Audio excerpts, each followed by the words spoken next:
Iglesia, buenos días.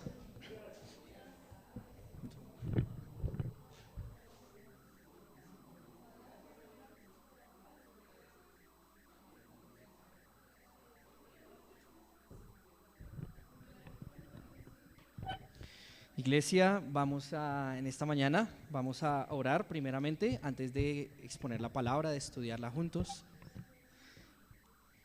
Entonces vamos a orar, iglesia, vamos a inclinar nuestro rostro, a cerrar nuestros ojos y a disponer nuestro corazón y nuestra mente para escuchar a Dios a través de su palabra. Gracias, Señor, en esta mañana y Señor, por permitirnos cantarte, Señor, por permitirnos reunirnos y juntos, Señor, estudiar tu palabra, Señor.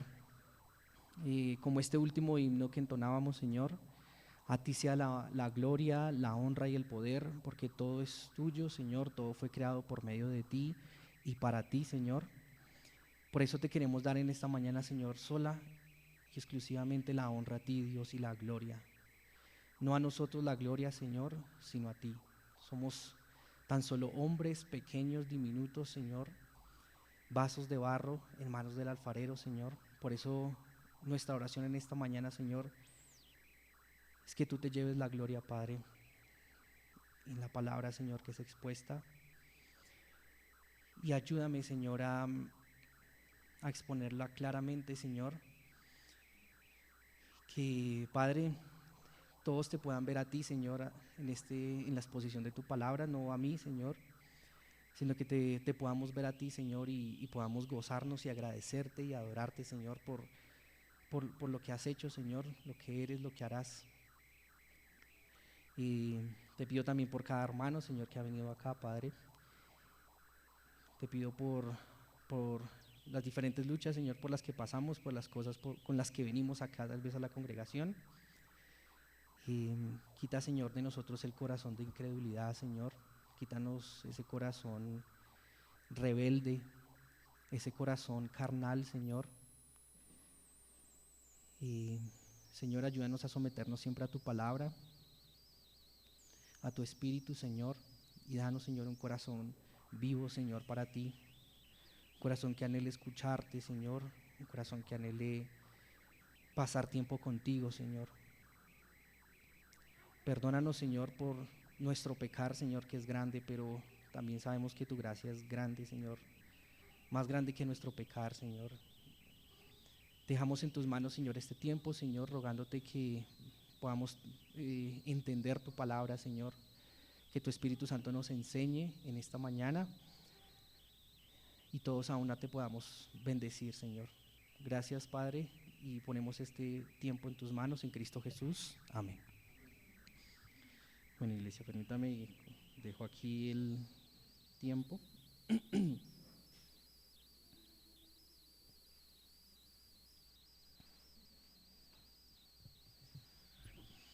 Bueno, iglesia, entonces, de pronto por causa de los nuevos, hay varias personas nuevas en la iglesia y damos gracias a Dios por las personas que han llegado últimamente. Pero por causa de los nuevos es necesario explicar un poco qué estamos haciendo. Bueno, gracias. ¿Qué estamos haciendo aquí como iglesia? Bueno, iglesia, les cuento algo. Nosotros aquí estudiamos la Biblia. Parece obvio, ¿no? Pareciera, pero miren que a veces uno va a una iglesia donde no se enseña la Biblia, ¿sí? Entonces nosotros nos gusta enseñar la Biblia, es lo que Dios nos ha mandado y venimos más o menos unos domingos, como unos 3 domingos estudiando temas diferentes como para cambiar un poco la rutina, entre comillas, pero hoy vamos a retomar nuevamente en el libro de los Hechos, que es lo que hemos estado estudiando, que el Señor nos regaló esta oportunidad de estudiar el libro de los Hechos. Entonces, el libro de los Hechos, si Dios lo permite, vamos a estudiar hoy el capítulo 15. Yo sé que aquí dice capítulo 13, no se asusten, no se preocupen, es para contextualizar. Entonces vamos a ir a Hechos capítulo 15.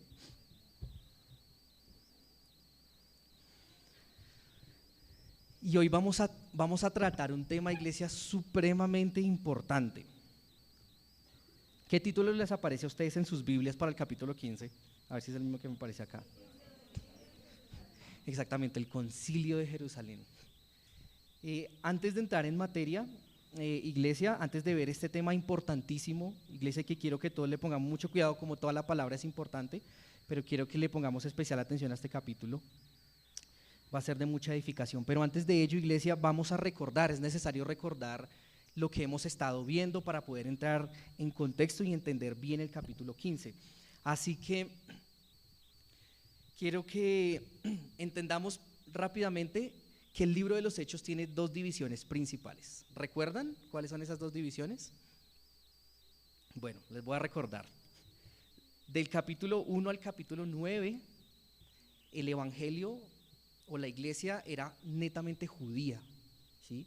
Recordemos que Cristo judío nació en esta región de Israel y la iglesia empezó en Israel, así que la iglesia primitiva era netamente judía, ¿sí? Hasta el capítulo 9 vemos todo esto. A partir del capítulo 10 hasta el capítulo 28, si no estoy mal, que es el último capítulo de Hechos, ya la iglesia se vuelve judía también, pero gentil. Entonces ya entran los gentiles también. Es súper clave que nosotros entendamos estas divisiones.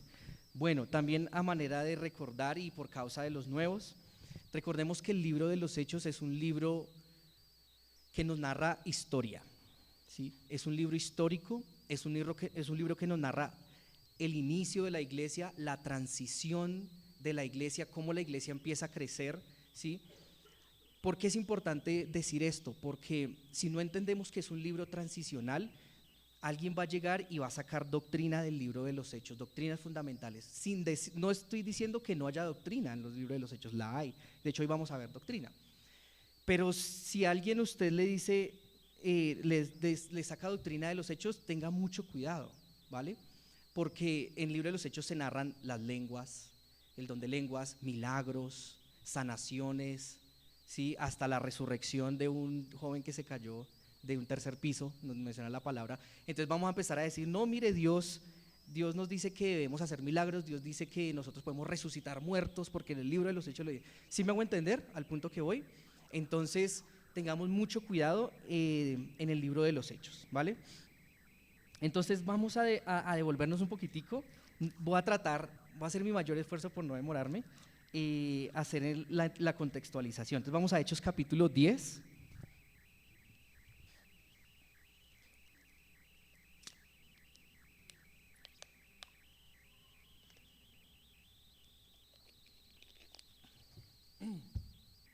Listo, entonces en Hechos capítulo 10 dijimos ¿qué pasaba en el capítulo 10? Exactamente, empezaba la iglesia judío-gentil, como dice mi hermano, y empieza con un hombre llamado Cornelio, ¿sí? Cornelio fue el primer gentil creyente, ¿sí? Así que si usted alguna le pregunta, ¿quién fue el primer gentil que se convirtió al cristianismo? ¿Ustedes van a decir quién? Cornelio, y todos van a decir, uy, este hombre es muy sabio, qué inteligente. Me hizo acordar de un poco del pastor Sambo. Y vamos a ver aprendí muchas cosas del pastor Sambo en la conferencia de parejas. La voy a aplicar en esta mañana, si Dios permite. Pero bueno, entonces empieza aquí en el capítulo 10. Cree él, vamos al versículo 44 del capítulo 10, y dice, mientras aún hablaba Pedro estas palabras, el Espíritu Santo cayó sobre todos los que oían el discurso. Aquí estaba Cornelio y una gente que él había invitado, su familia, sus más cercanos, y creyeron, ¿sí? Vamos a empezar a ver un poco de cómo empieza a crecer el evangelio en el mundo gentil y cómo empiezan muchas personas a creer. Entonces esto sucede en el capítulo 10. En el capítulo 11 dice el versículo 1, dice, oyeron los apóstoles y los hermanos que estaban en Judea que también los gentiles habían recibido la palabra de Dios, ¿sí? También los gentiles habían recibido la palabra de Dios. Vamos a irnos al versículo 21 del mismo capítulo 11 y nos dice, y la mano del Señor estaba con ellos y gran número creyó y se convirtió al Señor. ¿Qué número creyó? Un gran número, mucha gente creyó en el evangelio, mucha gente se convirtió en ese momento. Más abajo, en el versículo 24, la parte B, es decir, la parte final, dice, y una pequeña multitud fue agregada al Señor. No, dice una gran multitud, mucha gente se agregó en ese momento. Eh, sigamos leyendo allí. Capítulo 13, bueno, capítulo 12 nos habla de la liberación de Pedro, que fue milagrosa. Se abrieron las puertas de la cárcel, bueno, las rejas de la cárcel, salió libre, murió Jacobo. Capítulo 13 empieza algo importante, y aquí es donde hice unas pequeñas diapositivas.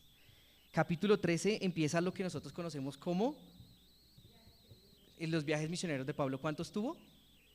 3, y el final, que fue a Roma, ¿sí? Entonces voy a llevarlos un poquitico a este mapa, que a mí me gusta un poco de pronto entender la geografía. ¿A quién le gusta la geografía? Sí, bueno, el que no, igual le toca. Pero entonces vemos un poco la geografía, y esto es Google Maps. Yo saqué esto de Google Maps como para entender un poquitico. Y bueno, aquí está Turquía, ¿cierto? Siria, Líbano, y por aquí abajito es donde está Israel, ¿vale? Como para que nos ubiquemos a hoy en día digamos, donde están todos los lugares que la palabra menciona. Entonces el primer viaje misionero, dice la palabra, que empezó en, lástima que no se alcanza a ver, no se lo puedan ver bien ahí, ¿sí? Antioquía.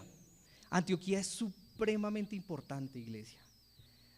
Antioquía viene a ser, viene a reemplazar a Jerusalén como el centro cristiano, ¿sí? O sea, es súper importante la ciudad de Antioquía. Lo reemplaza como el número cristiano en cantidad y se convierte en el centro misionero de la iglesia. Antioquía, no Antioquia, ¿no? Decía un amigo, ¿no? No Antioquia y Medellín, sino Antioquía por aquí en esta región de Siria. Entonces empieza allí el primer viaje misionero. Ahora, la palabra nos menciona del primer viaje misionero de Pablo, 10 lugares que él visitó. Ahora, no en todas las palabras, la palabra nos menciona qué hizo, qué aconteció, pero nos menciona 10 lugares, y estoy seguro de que Pablo en cada lugar que pasó predicó. Lo tengo claro. O sea, Pablo, ese era su ministerio. Entonces, ¿cuántos lugares visitó en el primer viaje misionero? Muy bien, qué inteligente la iglesia. Listo, entonces el primer lugar que menciona la palabra es Seleucia, ¿sí? Ahí en Hechos capítulo 3, versículo 4, Seleucia es un puerto, era un puerto que quedaba ahí cerquita a Antioquía, y desde donde zarpó Pablo. Después de Seleucia nos dice que paró en un lugar llamado Salamina, en esta pequeña islita, Chipre. Pasó a Salamina, luego dice la palabra, no vamos a verlo si no nos quedamos leyendo nuevamente todo esto, ya lo vimos, ya lo estudiamos, un recorderis. Luego pasó de allí mismo Chipre, a un lugar llamado Pafos. En Pafos acontece algo muy importante que ya aprendimos.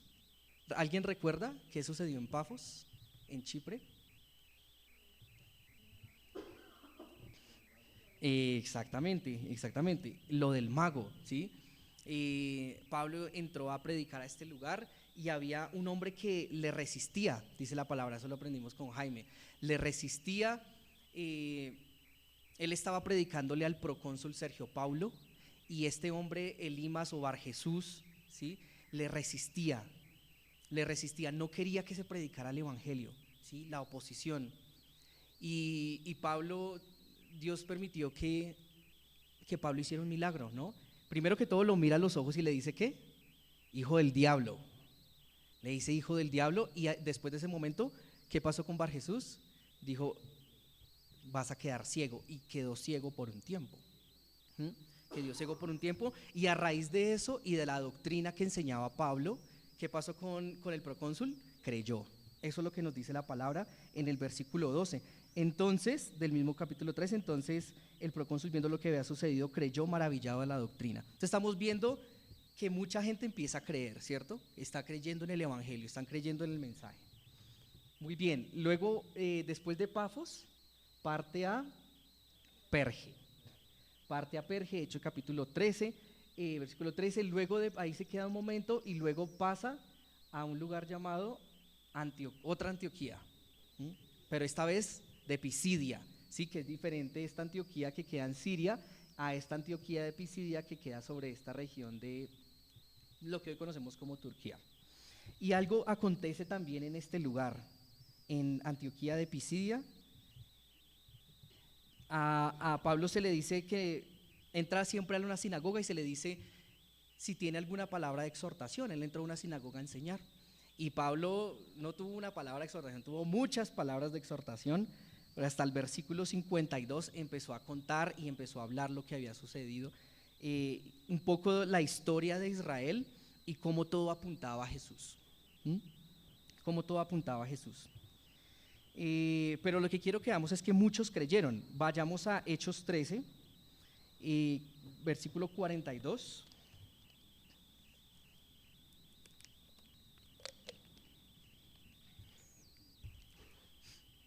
13:42 dice: cuando salieron ellos de la sinagoga de los judíos allí en Antioquía de Pisidia, los gentiles le rogaron que el siguiente día de reposo les hablasen estas cosas.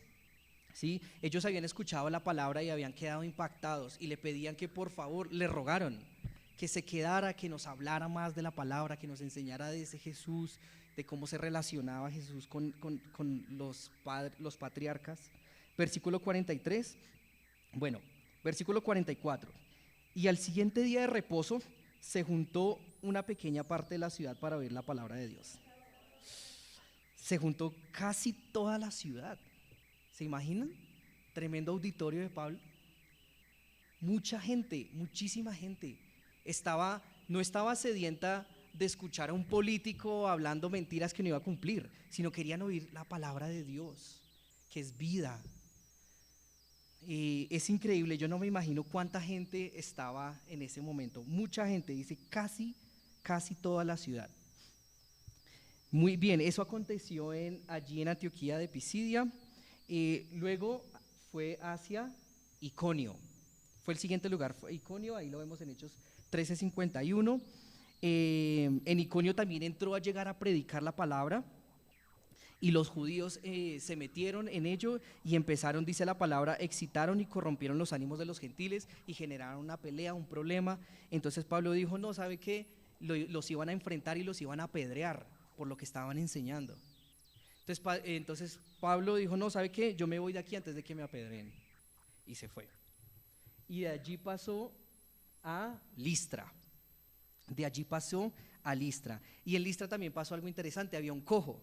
¿Cierto? Había un cojo y dice la palabra que jamás había caminado, nunca en su vida había caminado, no sabía qué era caminar. Y Pablo lo sanó. Le dijo que se levantara. Entonces la gente que estaba en ese lugar dijo, uy, no, increíble, dioses han bajado a este lugar.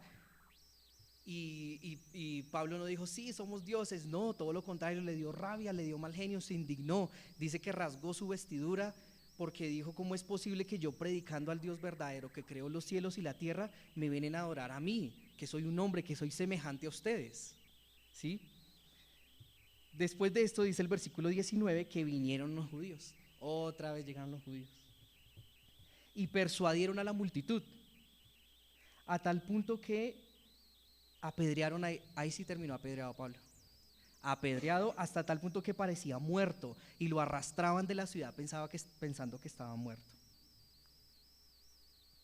Pero Pablo no estaba muerto, ¿no? Parecía muerto. Se paró Pablo y se fue para Derbe. Y allá predicaba el evangelio. El pastor Alberto nos enseñaba, imagínense el cuerpo de Pablo en ese momento, cómo estaba su cara, lleno de morados, moreteados, el ojo rojo. Yo creo que no, imaginémonos nomás. Y él seguía predicando la palabra, seguía enseñando y en esta oportunidad se fue a Derbe. Luego de Derbe, la palabra dice que pasó por Panfilia. Bueno, ahí dice que se devolvió, aquí hay una flechita que no se alcanza a ver, pero bueno, él se devolvió a Iconio, Derbe y Listra, nos dice la palabra, versículo 22 del capítulo 14, para confirmar los ánimos de los discípulos. Entonces fue como que los visitó y los animó y les confirmó sus ánimos. A partir de allí, dice la palabra, bueno, pasó por Panfilia, luego bajó a Atalía y de Atalía se devolvió para para Antioquía, de vuelta a donde él había iniciado. Y leamos en el capítulo 14, versículo 26, dice: de allí navegaron a Antioquía, lo que acabamos de ver, desde donde habían sido encomendados a la gracia de Dios para la obra que habían cumplido. Y habiendo llegado y reunido a la iglesia, refirieron cuán grandes cosas había hecho Dios con ellos y cómo había abierto la puerta de la fe a los gentiles, y se quedaron allí mucho tiempo con los discípulos. Entonces volvieron a Antioquía y les contaron que todo lo que había hecho Dios a través de los gentiles, así pero bien detallado como yo se los acabé de dar acá, todo lo que Dios había hecho en este primer viaje misionero de Pablo. Y se regocijaban y se quedaron allí mucho tiempo en Antioquía. Bueno, finalmente llegamos al capítulo 15, después de casi 20 minutos. Capítulo 15, estaba allí Pablo con los discípulos en Antioquía. Y este capítulo 15, iglesia, como les decía, debemos prestarle mucha atención por una sencilla razón, y es que si este concilio que vamos a ver, si el Señor lo permite este domingo, el otro y los que el Señor permita, si no se hubiera dado, tal vez la iglesia ni existiría. Entonces así es de importante. Tal vez ya la iglesia se hubiera desvanecido. Es muy importante lo que vamos a ver en este capítulo. Entonces, iniciemos. Versículo 1. Dice así. Bueno, perdón. Antes de todo, quiero ubicarlos un poco en este capítulo. Y les voy a dar las divisiones que tiene este capítulo. Entonces, vamos a ver 3 divisiones de este capítulo. ¿Cuántas? 3. Muy bien. Primera división, se llama la contienda. La contienda. De los versículos 1 al versículo 5. La contienda. Versículos 1 al versículo 5. Segunda división es la discusión. La discusión, versículos 6 al versículo 18. Y tercera división, la decisión, versículos 19 hasta el versículo 35. Entonces tiene esas 3 divisiones este concilio de Jerusalén. Ahora, concilio, antes de entrar a ello, ¿qué es un concilio? ¿Qué se les ocurre a ustedes que puede ser un concilio? ¿Una reunión? Sí, exactamente, es una reunión. Una reunión más específicamente de autoridades religiosas para deliberar o decidir sobre materias doctrinales, ¿sí? Y en la historia se nos muestran muchísimos concilios. Este fue uno de los primeros concilios. Después de esto vinieron muchísimos concilios que hemos escuchado, tal vez concilio de Nicea, si lo han escuchado por ahí, es conocido, de Trento, etcétera, Letrán. Bueno, entonces quiero que veamos este capítulo y lo entendamos así. Un concilio porque hay una contienda, ¿sí?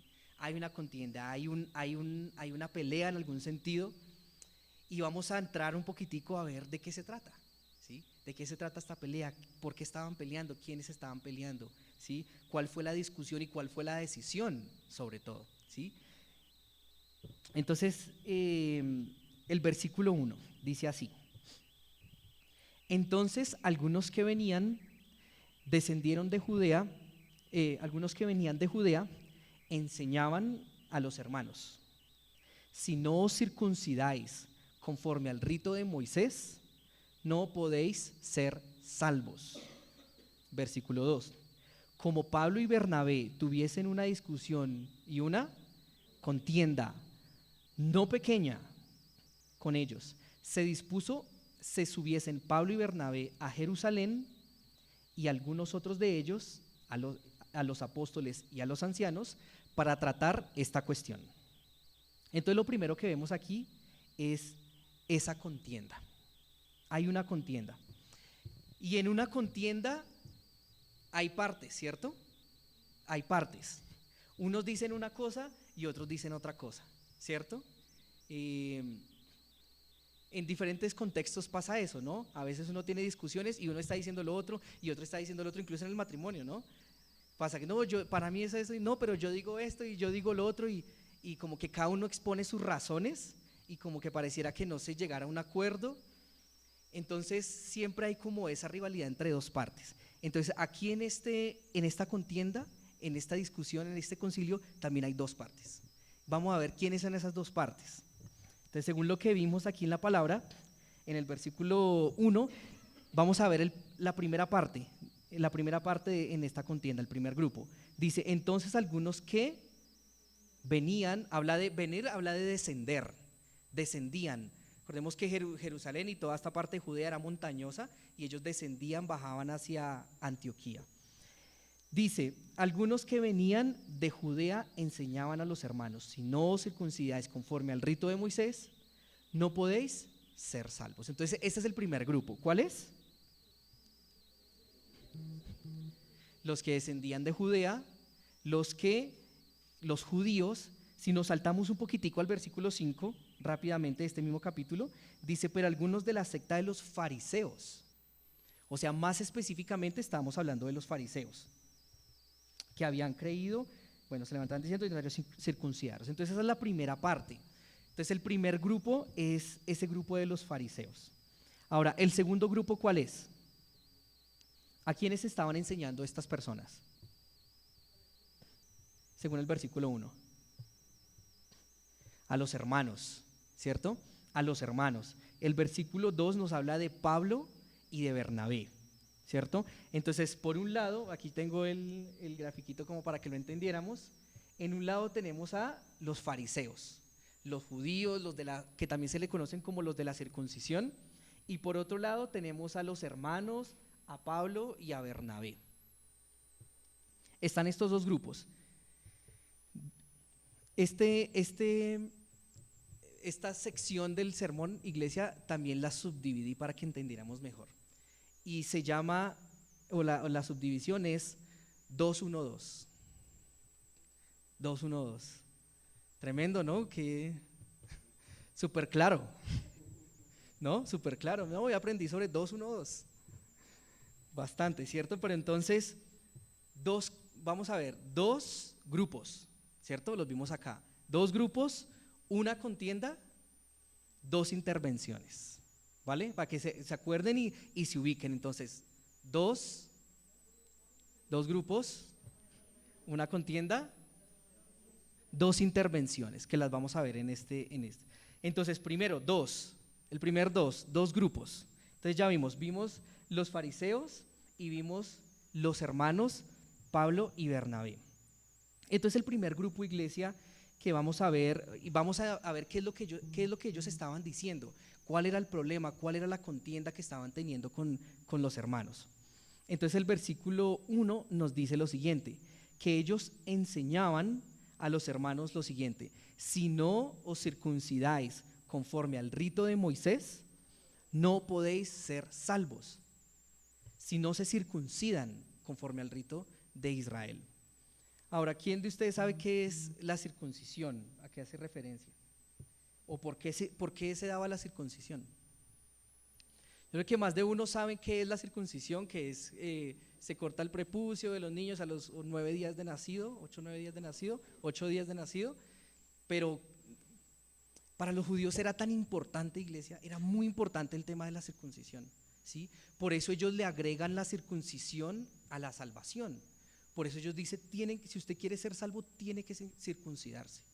Es muy importante para ellos. Entonces, para poder entender bien por qué ellos peleaban, hay que entender bien también el contexto, quiénes son ellos y por qué lo decían. Entonces, a manera de contexto, quiero que hoy aprendamos también qué era eso de la circuncisión, por qué para los judíos era tan importante. Entonces, vamos a ir a Génesis, capítulo 17, y vamos a ver un pequeño repasito de ello. Génesis capítulo 17.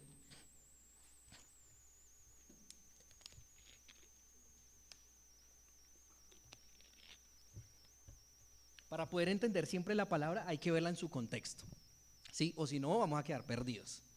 Entonces, a grosso modo, digamos que el contexto de lo que es capítulo 16, capítulo 15, 16 y 17 es Dios haciendo un pacto con Abraham, ¿sí? Dios está haciendo un pacto con Abraham, ¿sí? Entonces Dios le dice algo a Abraham y él le dice: Abraham, a tu descendencia voy a dar toda esta tierra, ¿sí? Que lo menciona en el capítulo 15, versículo 19, bueno, 18, dice: en aquel día hizo Jehová un pacto, ¿vale? Entonces, la circuncisión está relacionada con un pacto, ¿vale? Entendamos por ahí, un pacto entre Dios y Abraham y la descendencia de Abraham.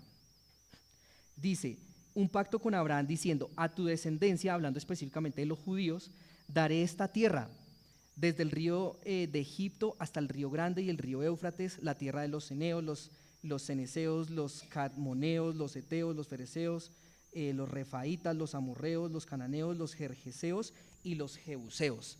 Entonces, ese pacto Dios les está diciendo a Abraham y a su descendencia: yo les voy a dar esta tierra. Y estamos hablando de esta pequeña porción de tierra, ¿sí? De esta pequeña porción de tierra. Y a veces nos preguntamos por qué en esta parte del mundo siempre hay conflicto, siempre hay guerra, que los palestinos, que Cisjordania, etcétera, etcétera. Porque Dios le prometió a Israel una tierra, ¿sí? Y le prometió toda esta tierra. Una parte de la tierra que le prometió Dios incluye una parte del Líbano, una parte de Cisjordania, etcétera. Entonces es una tierra santa. Lo que le ponen la tierra santa es la tierra que el Señor le prometió a través de un pacto a Abraham y a la descendencia, es decir, a Israel, ¿sí? Entonces Dios dice: voy a hacer un pacto a Abraham, te daré esta tierra. Y en el capítulo 17 vemos algo que tiene que hacer Abraham. O sea, Dios hace algo y Dios también tiene que hacer algo como parte de ese pacto, ¿cierto? Entonces dice el versículo 9 del capítulo 17: dijo de nuevo Dios a Abraham: en cuanto a ti, guardarás mi pacto, tú y tu descendencia después de ti por sus generaciones. Este es mi pacto que guardaréis entre mí vosotros y tu descendencia después de ti. ¿Será que? Circuncidado todo varón de entre vosotros. Circuncidaréis pues la carne de vuestro prepucio, y será señal del pacto entre mí y vosotros.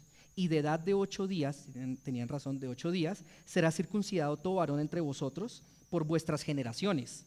El nacido en casa, el comprado por dinero a cualquier extranjero que no fuere de tu linaje, debe ser circuncidado el nacido en tu casa y el comprado por tu dinero. Y estará mi pacto en vuestra carne por pacto perpetuo. Y el varón incircunciso, el que no hubiere circuncidado la carne de su prepucio, aquella persona será cortada de su pueblo, ha violado mi pacto. Entonces, una persona que no se practicara la circuncisión, ¿sí?, prácticamente se alejaba del pueblo de Dios, no se identificaba como ese pueblo de Dios, como parte de ese pacto, ¿sí? Y esto sucedió en Génesis. Imagínense, de Génesis al tiempo de los Hechos, ¿cuántos años? Más o menos por ahí unos 1500 años, le pongo yo así rápidamente. Entonces llevaban 1500 años circuncidándose, toda la generación. Y viene aquí y viene el Señor Jesús a hablar de la salvación de Dios. Enseña el Evangelio, que no habla acerca de la circuncisión. Pues para los judíos es duro decir: no me voy a circuncidar ya. O sea, es una tradición muy fuerte que llevan por muchísimos años, ¿sí? Y me hacía pensar también en nosotros, ¿sí? Cuando uno comparte de pronto el Evangelio, uno se da cuenta de que nosotros teníamos, y cuando uno comparte, la gente tiene unas tradiciones muy arraigadas, muy fuertes, muy de muchos años atrás, ¿sí? Que cuando uno llega con el Evangelio y les presenta el Evangelio, la verdad, obviamente dicen como: no, pero es que toda mi vida me han enseñado, por ejemplo en el catolicismo, ¿sí? Toda la vida me han enseñado que la Virgen, que la de Chinchinquirá, que la de Fátima, que etcétera. Entonces la de Guadalupe, la Virgen de no es la Rosa de Guadalupe, ¿no? Bueno, también una Virgen ahí. Pero entonces vienen con una tradición tan fuerte que es difícil dejarlo. Hubo un amigo antes, y aquí enseñaba también, que contaba una historia acerca de un chico que le preguntaba a su mamá, cuando iban a cocinar un pescado, le cortaban la cabeza y la cola, siempre. Entonces ella le cortaba entonces le preguntó: mamá, ¿por qué le cortan la cabeza y la cola al pescado? Le dice: no, mamá, no, hijo, si quieres pregúntale a tu abuela. Entonces el niño fue de la abuela Abuelita, ¿por qué le cortas la cabeza y la cola al pescado para cocinar? No, sí, la verdad tocaría preguntarle a mi mamá porque ella fue la que me enseñó. Y así, iba de para atrás y de para atrás, hasta que el niño se dio cuenta que la razón por la que le cortaban la cabeza y la cola al pescado era porque en ese tiempo las pailas eran muy pequeñas, ¿sí? Entonces no cabía el pescado completo, entonces tocaba cortar la cabeza y la cola para que se pudiera fritar ese pescado. Y quién sabe, hoy, a la generación de hoy pensaban, no, es que hay que quitarle la cabeza porque de pronto eso es malo o algo así. ¿Sí me hago entender? Pero entonces si uno va de para atrás y va para atrás y de para atrás y de para atrás, se da cuenta del porqué de las cosas. Y a veces nosotros tenemos unas tradiciones muy arraigadas en nuestra vida que a veces debemos ser capaces de cuestionarlas, ¿sí? Cuestionar por qué creemos ese tipo de cosas, porque son finalmente tradiciones, son cosas de hombres. La palabra dice: y conoceréis la verdad, y la verdad os hará libres. Finalmente la palabra, la verdad es la que nos hará libre de todas esas tradiciones, de todas esas cosas que creímos porque sí, sin sentido, y ser expuestos a la verdad, ¿sí? Es difícil, para los judíos fue muy difícil porque de hecho, si nosotros miramos en Hechos capítulo 11, recordemos un poquitico Hechos capítulo 11, Hechos capítulo 11 versículos 1 y 2, ya se había hablado de este tema. Dice versículo 2: y cuando Pedro subió a Jerusalén, disputaban con él los que eran ¿de qué? De la circuncisión, diciendo, los de la circuncisión le decían a Pedro: ¿por qué has entrado en casa de hombres incircuncisos y has comido con ellos? Entonces Pedro les empezó a explicar. Entonces ya se les había hablado acerca de lo del tema de la circuncisión y volvieron al capítulo 15, que habían pasado varios años ya, porque ha pasado todo el viaje misionero de Pablo, y otra vez que para ser salvos hay que circuncidarse, ¿sí? Entonces vemos esa profundidad, esas raíces de lo que es las tradiciones y lo que nos heredaron nuestros padres. Aquí en este capítulo es muy interesante porque esa tradición que ellos tenían lo que hacía era separar a la gente, los dividía. Entonces aquí estamos los circuncisos y aquí están ustedes los incircuncisos, paganos, perros, les decían también.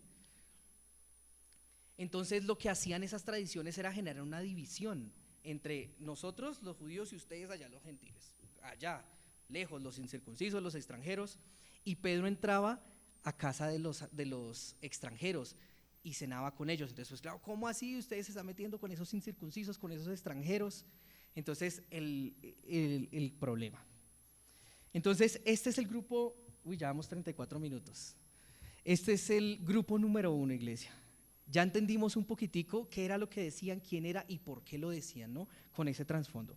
Ahora vamos a ver el grupo número 2, los hermanos.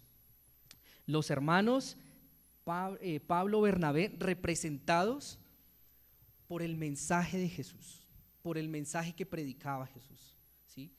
Por un lado los judíos tenían su circuncisión y toda su ley, y por otro lado el grupo que los representaba haber creído en el evangelio. Hechos capítulo 4, versículos 10 y 12.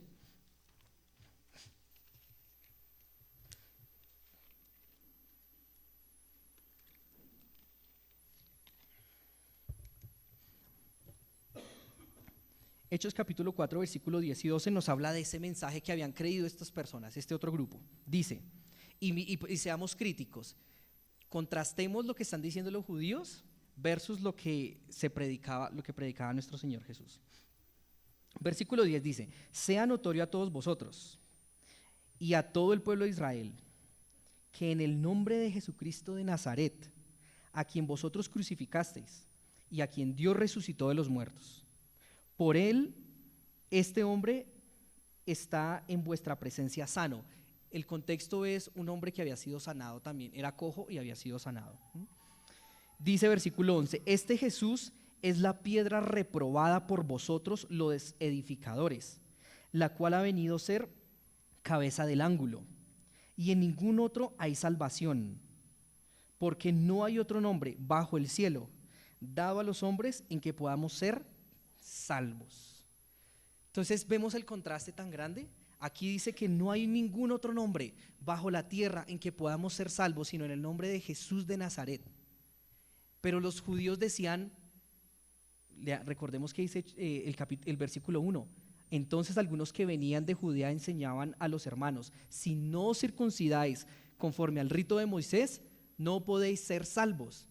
Entonces, ¿ven la diferencia? Los dos bandos como empezaban a discutir alrededor de eso. Lo que le está diciendo aquí, para los judíos, Jesús era tal vez un hombre más, un hombre que había venido, un profeta, alguien que enseñaba acerca de Dios, no más. Para los judíos debía la circuncisión y la ley para ser salvos. Para ellos Jesús no era el todo para la salvación. Pero lo que ellos no se estaban dando cuenta es que ellos estaban, como dice aquí la palabra, reprobando esa piedra, que para ellos era una piedra como cualquier piedra, pero era la piedra angular, la más importante de la edificación. ¿Sí? Hablando de la salvación, era la piedra más importante, el fundamento para la salvación, y ellos la reprobaron. Entonces, este segundo grupo que vemos aquí, que vemos acá, es ese grupo representado porque creían que Jesús era suficiente, que Jesús era todo para ser salvos.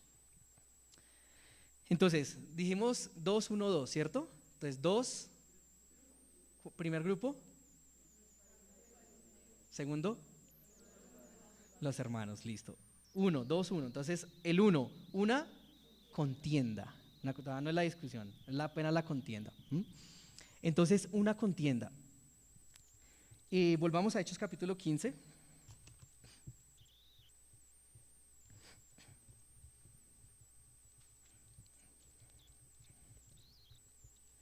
Entonces, no podéis ser salvos. Versículo 2, como Pablo y Bernabé tuviesen una discusión y contienda no pequeña con ellos, se dispuso que subiesen Pablo y Bernabé a Jerusalén y algunos otros de ellos a los apóstoles y a los ancianos para tratar esta cuestión. Aquí cuando la palabra dice que tuvieron una contienda no pequeña, está refiriéndose a una contienda no diminuta, no insignificante, una contienda grande, una contienda muy significante, muy importante, iglesia, porque estaban hablando. ¿Cuál era el punto de debate de esta contienda? La salvación, iglesia. Nada más y nada menos que la salvación. ¿Sí? Nada más y nada menos que la salvación. Y como les decía, para ellos, para Pablo y para Bernabé era un poco, y para en general toda la comunidad era un poco indignante, porque ya se les habían enseñado que solo Jesús, no circuncisión, y ellos seguían en lo mismo. Entonces, aquí realmente había un debate entre la tradición y las obras versus la verdad y la gracia. Yo creo que nosotros debemos empezar aquí a tomar también un bando, en cierto sentido. ¿De qué bando quieres estar tú? ¿En el bando de la tradición y las obras o en el bando de la verdad y de la gracia de Dios? ¿Sí? Era una discusión muy grande que estaban teniendo ellos. Y lo más indignante también en este punto es que leíamos en el capítulo 11 que ellos llegaron a preguntarle a Pedro, ¿cómo así? La actitud de ellos era preguntar. En el capítulo 11 ya no era preguntar. ¿Qué estaban haciendo? Enseñando. O sea, ellos ya entraron fue a enseñar, y en el original ahora de insistir. O sea, les estaban insistiendo, circuncídese y no puede ser salvo. ¿Sí? Le estaban agregando cosas a la salvación, y vemos varias cosas. Por un lado, era que venía de en medio de la iglesia. O sea, estos maestros eran, porque dice que eran hermanos de los que habían creído, ¿sí? Y eso me hacía inmediatamente pensar a veces incluso en medio, y la palabra lo dice, en medio de nosotros a veces van a haber lobos rapaces que no van a tener compasión del rebaño. Entonces no hay que creer, hay que tener mucho cuidado, iglesia, en lo que creemos, en lo que escuchamos, a quién escuchamos. ¿Sí? No porque esté en medio de la iglesia, no porque se siente en estas sillas, esté en medio de estas cuatro paredes, es un hermano, es una oveja. Lo veíamos también con Jaime, ¿no? Que hay lobos disfrazados de ovejas. Pero por eso es tan importante estudiar la Biblia, iglesia. Si usted estudia la Biblia, si estudiamos la Biblia, no nos van a engañar. No nos van a engañar. Si no estudiamos la Biblia y solo escuchamos lo que nos digan, vamos a caer. Ténganlo por seguro. Es muy probable. Es muy probable. Así que la invitación a estudiar la palabra. Ahora, en el capítulo 15, las pobres ovejitas, ahí las que sufren son las ovejas. Pobres ovejitas ahí, por un lado habían escuchado la salvación de la gracia, de creer en Jesús, estaban contentos. Y llegan otros, tienen que circuncidarse. En el versículo 5 nos dice que también debían guardar la ley de Moisés. Pobres ovejitas confundidas, ¿cómo así? Cumplo la ley, me circuncido, no me circuncido, solo creo, solo... Y las pobres ovejas eran las que estaban sufriendo por estas falsas enseñanzas. Y esta enseñanza, iglesia, es un tipo de persecución, ¿sí? Es un tipo de persecución porque atenta contra el centro del evangelio, la salvación, ¿sí? Y todo lo que quiera agregarle a la salvación cosas es un tipo de persecución, iglesia, porque quieren perseguir la verdad, perseguir lo que enseñó nuestro Señor Jesús, perseguir la obra. Aquí, iglesia, es un tipo de persecución, no como la persecución que vimos en el capítulo 13, donde mataron a Jacobo, ¿recuerdan? Que mataron a Jacobo, un discípulo supremamente importante. No es una persecución de vida, que lo van a matar, que lo van a lastimar, que lo van a golpear. Es una persecución más sutil, más destructiva, que es atentar contra el evangelio, atentar contra la verdad de la salvación. Hoy aprendíamos en la escuela dominical y le damos gracias a Dios por esa salvación que es por gracia. Entonces, por eso fue esta discusión. Por eso les digo que es un capítulo importante, porque aquí se va a definir cómo se salva el hombre, cómo se debe salvar. Algunos de ustedes se deben preguntar, ¿salvación de qué? ¿Sí? ¿Cómo así? ¿Salvarme de qué? Salvarse del pecado y de las consecuencias que trae el pecado, porque las consecuencias del pecado tal vez algunos las vemos acá en carne, pero pueda que no. Pero después de esta vida sí vamos a ver las consecuencias del pecado cuando estemos delante de Dios rindiendo cuenta por cada minuto, cada segundo de lo que nosotros hicimos en nuestra vida. Del pecado, iglesia, del hombre, de la maldad del hombre. No es el pecado, no es que el pecado provenga de Dios. El pecado es del hombre, porque muchos dicen, ay, si Dios existe, entonces ¿por qué hay tanto pecado? Si Dios existe, porque hay niños en África, si Dios existe sufriendo, si Dios existe, porque hay tanta violencia, porque hay tanta... Y se atreven a echarle la culpa a Dios como si Dios fuera el culpable del pecado, cuando el culpable del pecado somos nosotros, los que decidimos, dice la palabra, y lo que está sucediendo con el tema LGTB, los que se unen en el mismo sexo, traen ¿qué? Enfermedad, ¿sí? Los que no deciden tener un matrimonio, sino que fornican y por allá dejan hijos regados y la familia se destruye. ¿Quién hace eso? Ese es el hombre. Los que ingieren sustancias contaminantes que destruyen al hombre, ¿quién es? Es el hombre. Los que son corruptos y roban y no administran bien el dinero, ¿quién es? El hombre. ¿Por qué le echamos la culpa a Dios? Si es que es el hombre. Dios antes es bueno, él diría, por él sabe que acaba esta generación perversa como lo hizo con el tiempo de Noé y chao, mueren y sufran por sus consecuencias. Pero Dios es justicia, sí, pero también Dios es amor, es gracia y es misericordia. Entonces, el amor de Dios es tan grande que perdona el pecado. Y vienen otros a decir que hay que circuncidarse, que hay que hacer cosas para salvar, pues hay que debatir esto. Esto hay que debatirlo. Yo creo que no va a alcanzar todo, pero bueno, hasta donde más pueda, iglesia. Versículo 3. Versículo 3. Ellos pues, habiendo sido encaminados por la iglesia, bueno, ¿qué aconteció? Para recordar un poquitico, tenían el desacuerdo, ¿cierto? Entonces Pablo y Bernabé dijeron, ¿sabe qué? No nos pusimos de acuerdo, ustedes no quieren creer, el evangelio dice que tuvieron una discusión no pequeña, pasaron por mucho tiempo hablando y discutiendo, ¿sabe qué? Me voy, vamos a ir a Jerusalén, vamos a hablar con los apóstoles, con Pedro, con Jacobo, con toda la iglesia y vamos a resolver esto de una vez por todas. Yo imagino a Pablo salir de sus casillas, ¿sí? porque lo ameritaba la cuestión. Entonces ellos, ¿sabe que me voy? Y en el versículo 3, entonces ellos pues, habiendo sido encaminados por la iglesia, pasaron por Fenicia, ya vimos un poquitico de Fenicia, Samaria, contando la conversión de los gentiles, y causaban gran gozo a todos los hermanos. La conversión de los gentiles ya la vimos, ¿cierto? Al principio, cómo cuánta gente, cómo casi una ciudad entera se convirtió y quería escuchar de Dios. Versículo 4, y llegados a Jerusalén fueron recibidos por la iglesia y los apóstoles y los ancianos, y refirieron todas las cosas que Dios había hecho con ellos. Entonces nuevamente contándole lo que Dios había hecho en el viaje misionero de Pablo. Versículo 5, pero algunos de la secta de los fariseos, nuevamente los mismos de la secta de los fariseos, del mismo grupo, que habían creído, se levantaron diciendo, es necesario circuncidarlos. Pero aquí agregan otra cosa, y mandarles que guarden la ley de Moisés. Uy, no, eso sí ya es demasiado. O sea, no solo la ley de Moisés. Miremos Éxodo 21, iglesia. Imagínense ahorita se presentara ese tipo de judío aquí y les dijera, tiene que circuncidarse y tiene que cumplir la ley de Moisés. Primero circuncidarse, ya no sé, los hombres ya no nos podemos a Estados si no nos da una hemorragia y ahí. Entonces les dice, bueno, pero entonces los que están naciendo así y tienen que cumplir la ley de Moisés. Entonces, Éxodo capítulo 21, miren lo que dice acá, leyes acerca de los esclavos, de cómo uno debía tratar sus esclavos, o en este caso los que digamos son jefes a sus trabajadores.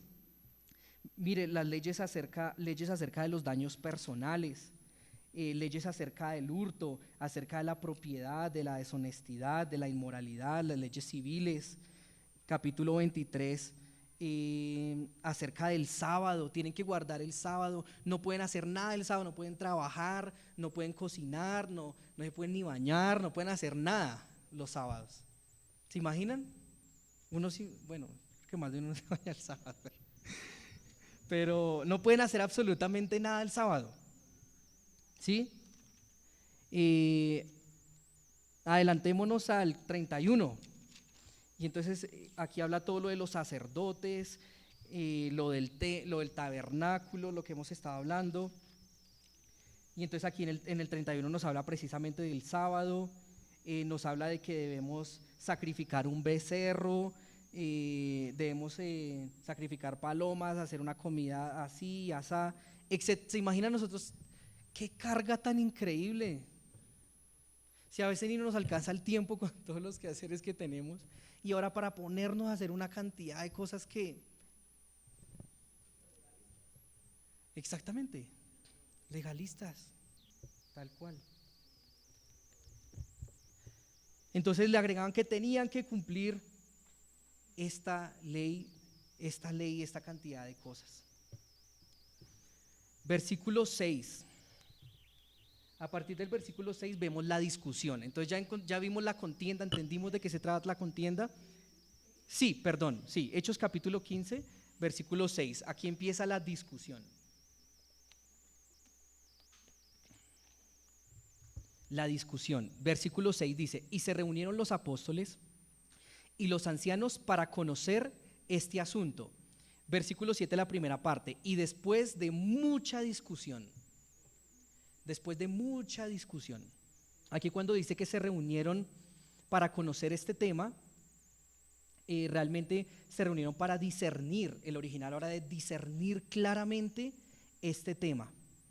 Y después de hacer búsquedas, después de indagar, después de disputar en abundancia, dando todos estos adjetivos para que entiendan que no fue cualquier cosa pequeña, fue mucho, fue búsqueda, preguntar, hacer, en abundancia. Fue una discusión bastante larga porque, como les digo, iglesia, se trataba de la salvación. Yo creo que no vamos a alcanzar ahí, yo prefiero quedar en esta parte, iglesia, antes de entrar a las intervenciones. Dijimos 2-1-2, ¿no? 2 grupos, una contienda, 2 intervenciones. Después de estos versículos siguen las intervenciones, pero no la vamos a ver hoy por tiempo. Pero quiero que nos quedemos, iglesia, con esto. Ellos tuvieron esa discusión bastante larga porque se trataba de la salvación. No se trataba de si la mujer debía ponerse falda, si dejarse el cabello largo, o si debíamos tocar batería en la alabanza, o si no solamente piano y guitarra, o si, eh, o, o si debíamos hacer la Santa Cena cada 8, no sé. No se está hablando de cosas triviales, iglesia, se está hablando de la salvación. Y cuando se trata de la salvación, iglesia, hay que contender ardientemente por la fe. Hoy en día, iglesia, más que todo, con las personas que tengo la oportunidad les digo, no vayan a cualquier iglesia. O sea, a veces uno dice, no, yo voy a la iglesia y porque ya es una iglesia y entonces ya estoy bien con Dios, y no. O sea, debemos tener cuidado a qué lugar asistimos, porque lo más importante es la palabra. Por eso yo en mi oración le pedí hoy a Dios que Dios se llevara toda la gloria, porque la gloria es para Dios, no es para el hombre. Si nos reunimos acá es para darle la gloria a Dios, no para darnos la gloria a nosotros. Si nos reunimos acá es para adorar a Dios, no para reunirnos y estar chévere aquí, pasarla bonito y reírnos, no, sino es para adorar al Rey de Reyes, Señor de Señores, al Creador, al que nos salvó. Y por eso cuando se trata de la salvación, iglesia, hay que, como dice 1 Corintios 11:16, que lo vamos a leer, tenemos tiempito, 1 Corintios 11:16.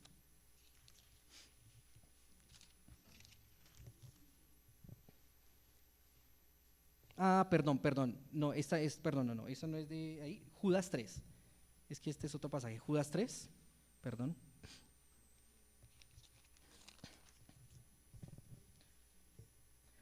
Judas 3 dice, amados, por la gran solicitud que tenía de escribiros acerca de nuestra común salvación, menciona también la palabra salvación, me ha sido necesario escribiros exhortándoos que contendáis ardientemente por la fe que ha sido una vez dada a los santos.